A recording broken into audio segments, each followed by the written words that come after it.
Sojoji sun yi kace-kace da maɓoyar 'yan bindiga sun kashe da dama a jihar Niger.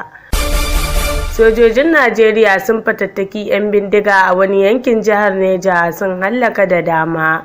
An ruwaito cewa akalla 'yan bindiga 15 ne suka mutu yayin harin, sai dai soja ɗaya shi ma ya mutu.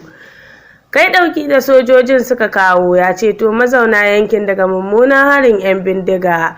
Akalla 'yan bindiga 15 ne aka hallaka a yayin wata musayar wuta da sojoji a ranar Asabar a unguwar Mallan da ke Kwantagora ta jihar Niger. Haka zalika wani jami'in soja ma an kashe shi a yayin artabun, kamar yadda Daily Trust ta ruwaito. Majiyoyi daga yankin sun ruwaito cewa lamarin ya faru ne da yammacin Asabar da misalin karfe 4 na yamma, lokacin da sojojin da ke sintiri a unguwar Mallan suka ga 'yan ta'addan. Rukayya Ibrahim Lawal daga nan sashen Hausa na Randawa Media Concept.